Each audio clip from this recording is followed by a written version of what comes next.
우리의 삶에 닥친 고난은 저주가 아닙니다. 특별히 주를 위한 고난은 그리스도의 제자들에게는 가장 큰 영광이 됩니다. 왜냐하면 이 고난 후에 우리에게 있을 영광을 바라보기 때문입니다. 오늘 하루 고난 뒤에 있는 큰 영광을 보는 우리 모두가 되길 기도합니다. 오늘은 사도행전 15장과 16장을 통독하겠습니다. 10번째 예루살렘 공의회, 이방인들에게 편지를 보냄, 15장 22에서 29절. 온 교회가 그 중에서 사람들을 택하여 바울과 바나바와 함께 안디옥으로 보내기로 결정함. 바사바라 하는 유다와 실라. 그 소식을 안디옥과 수리아와 길리기아에 있는 이방 형제들에게 전하라 함. 성령과 우리는 이 요긴한 것들 외에는 아무 짐도 너희에게 지우지 아니하는 것이 옳은 줄 알미라. 이방인들이 기뻐함. 15장 30에서 35절. 안디옥. 그들이 안디옥에 내려와 예루살렘 결정사항을 전달함. 성도들이 읽고 그 위로한 말을 기뻐하더라. 유다와 실라도 형제들을 권면하여 굳게 함. 그들이 다시 돌아감. 바울과 바나바는 안디옥에 거하며 수다한 다른 사람들과 함께 주의 말씀을 가르치며 전파함. 11번째 바울의 두 번째 선교 여행. 갈라선 바울과 바나바. 15장 36에서 41절. 안디옥. 며칠 후 바울이 바나바에게 말함. 우리가 주의 말씀을 전한 각 성으로 다시 가서 형제들이 어떠한가 방문해 보자. 바나바는 마가 요한을 데리고 가려 하나 사도 바울은 반대함. 둘이 서로 심히 다투어 갈라섬. 바나바는 마가를 데리고 배에 타고 구브로로 가고 바울은 실라를 택한 후에 수리아와 길리기아로 다녀가 교회들을 견고하게 함. 마가 요한은 우리가 잘 아는 바와 같이 마가복음을 기록한 저자입니다. 그는 바나바의 조카이며 베드로의 수행 비서였습니다. 그럼에도 그가 어렸을 적에는 연약하여 바울과 바나바와 함께 떠난 1차 선교 여행에서 중도에 포기하고 돌아갔습니다. 바나바는 그럼에도 2차 선교 여행에 마가를 데려가야 한다고 하고 바울은 안 된다고 해서 그들은 크게 싸운 것입니다. 디모데가 바울과 합류함. 16장 1에서 3절. 루스드라. 바울이 루스드라에서 디모데를 만남. 그의 어머니는 유대 여자요 아버지는 헬라인이라. 디모데, 루스드라와 이고니온에 있는 형제들에게 칭찬받는 자. 바울이 그를 데리고 떠날 때 그에게 할례를 베품. 바울은 디모데에게 할례를 베풀었습니다. 바울이 그렇게 한 이유는 복음의 장애가 되지 않게 하기 위한 선택이었습니다. 여기서 할례는 구원의 표가 아니라 다른 사람들과의 충돌을 피하기 위한 형식과 절차였던 것입니다.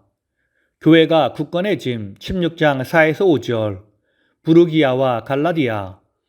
여러 성으로 가서 예루살렘 공의회의에서 결정한 사항을 가르쳐줌. 교회가 믿음이 더 굳건해지고 수가 날마다 늘어가니라. 마게도냐인의 환상. 16장 6에서 10절. 드로아. 성령이 아시아에서 말씀을 전하지 못하게 하심. 무시아에서 비두니아로 가고자 했으나 예수의 영이 허락하지 아니하시는지라. 무시아를 지나 드로아에 내려갔는데 밤에 환상을 봄. 마게도냐 사람 하나 마게도냐로 건너와서 우리를 도우라. 바울이 그 환상을 보고 마게도냐로 가기를 힘씀.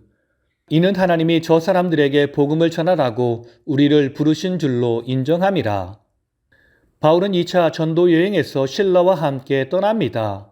그런데 16장 10절에서 우리라는 표현은 이 여행에 누가복음의 저자인 누가가 참여했음을 알리는 표현입니다. 의사인 누가는 바울의 주치의 역할을 감당했고 그와 함께 선교 여행을 하며 그에게서 보고 배운 것, 그리고 예수님의 자료들을 모아서 누가복음과 사도행전을 기록합니다. 그 양은 굉장히 많은 분량으로 신약 성경의 4분의 1가량을 차지하고 있습니다. 루디아의 회심. 16장 11에서 15절. 빌립보. 11에서 12절. 바울 일행이 마게도냐의 빌립보에 도착함. 드로아에서 배를 타고 사모드라게, 네아폴리, 빌립보. 마게도냐의 첫성, 로마의 식민지의 이름. 바울 일행이 빌립보에서 수의를 유함. 13에서 15절. 빌립보에서 복음을 전하다가 루디아라는 여자 회심자를 얻음. 안식일에 기도할 곳을 찾음, 강가에 모인 여자들에게 복음을 전함, 루디아, 두아디라시의 자색 옷감 장사, 하나님을 섬기는 여자, 그녀가 말을 듣고 있을 때 주께서 그 마음을 열어주심, 그와 그 집이 세례를 받고 바울 일행에게 자기 집에 머물기를 강권함, 귀신 들린 여종의 귀신을 쫓아냄, 16장 16에서 18절. 점치는 귀신 들린 여종을 바울 일행이 만남, 그녀는 점으로 그 주인에게 큰 유익을 주는 자라. 그 여종이 소리를 지름, 이 사람들은 지극히 높은 하나님의 종으로서 구원의 길을 너희에게 전하는 자라. 바울을 심히 괴롭힘. 바울, 예수 그리스도의 이름으로 내가 내게 명하노니 그에게서 나오라. 귀신이 즉시 나오니라. 바울과 실라가 투옥됨. 16장 19에서 24절, 19에서 21절. 여종의 주인들이 바울을 모함하여 고소함. 종의 주인들은 자기 수익의 소망이 끊어진 것을 보고 바울과 실라를 잡아 관원들에게 넘김. 종의 주인들, 이 사람들이 유대인인데 우리 성을 심히 요란하게 하는 자라. 로마 사람인 우리가 받지도 못하고 행하지도 못할 풍속을 전하고 있노라. 22에서 24절. 바울과 실라가 매를 맞은 후 투옥됨. 이 말을 듣고 무리가 고발함. 상관들이 옷을 집어벗기고 매로 치라함. 많이 친 후에 옥에 가둠. 그들을 깊은 옥에 가두고 그 발을 착고에 든든히 채웠더라. 분명 바울과 실라와 누가가 함께 동행하며 복음을 전했는데 갇힌 사람은 바울과 실라 두 사람으로 기록되어 있습니다. 그래서 사람들은 생각하기를 누가는 헬라인이었기에 함부로 가둘 수 없었지만 바울과 실라는 유대인이었기에 가둘 수 있었다고 추정합니다. 오늘 말씀을 통해 주시는 교훈은 첫째로 성도가 주님 때문에 받는 고난은 주님 대신 받는 영광스러운 고난입니다. 16장 22에서 24절을 보면 여종의 주인들에 의해 고소당한 바울과 실라가 빌립보의 관리들에 의해 매를 맞고 투옥되는 장면입니다. 여기에 보면 바울과 실라는 옷을 벗기운 후에 많은 매를 맞았습니다. 여기서 많은 매란 수도 헤아릴 수 없을 정도로 무한정한 매입니다. 즉 바울과 실라는 그야말로 죽음 직전까지 매를 맞은 것입니다. 그 후에 그들은 지하 감옥에 갇혔는데 발은 구멍이 2개 난 넓은 나무 형틀에 매어 있게 되었습니다. 그렇게 되면 다리가 크게 벌어져서 큰 고통을 겪게 됩니다. 그렇다면 여러분, 바울과 실라는 무엇 때문에 이런 고난을 당했을까요? 바로 그리스도 때문입니다. 그리스도의 증인으로서 복음을 전하다가 매맞고 큰 고난을 당한 것입니다. 그렇다면 이런 고난이 억울한 고난일까요? 예, 인간적으로 보면 그렇게 생각될 수도 있습니다. 그러나 우리가 소망의 눈으로 보면 그것은 지극히 영광스러운 고난입니다. 왜 그럴까요? 바로 그것은 그리스도를 대신한 고난이기 때문입니다. 여러분, 우리 주님은 우리를 위해 큰 매를 맞고 수모를 당하시고 십자가에서 죽음의 고통을 대신 받으셨습니다. 그리고 하나님은 그러한 그리스도를 높이사 지극히 영광스럽게 하셨습니다. 그렇다면 우리가 그러한 그리스도의 복음을 위해 그리스도를 대신하여 고난을 당한다면 하나님이 가만히 계시겠습니까? 결코 그렇지 않습니다. 하나님은 그리스도를 영광스럽게 하셨듯이 우리 또한 높이사 영광스럽게 하실 것입니다. 바울이 이와 관련해서 말하기를 우리가 그와 함께 영광을 받기 위해 고난도 함께 받아야 될 것이라.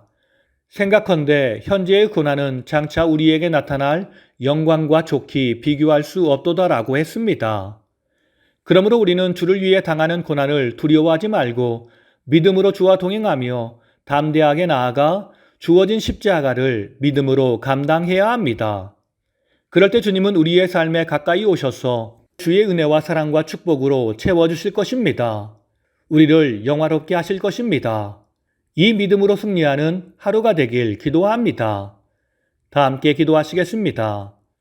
우리를 사랑하셔서 우리의 영의 눈을 열어주시고 그 눈으로 하나님의 놀라운 은혜와 사랑과 축복을 보게 하신 주님, 우리가 이 세상에서 당하는 환난과 고난에 굴복하지 않게 하시고 그 환난 뒤에 있는 영적인 축복을 바라보며 믿음으로 전진하는 주의 제자가 되게 하옵소서.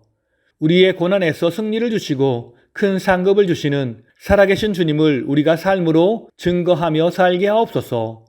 우리에게 상급과 큰 은혜를 주시는 예수님의 이름으로 간절히 기도드립니다. 아멘.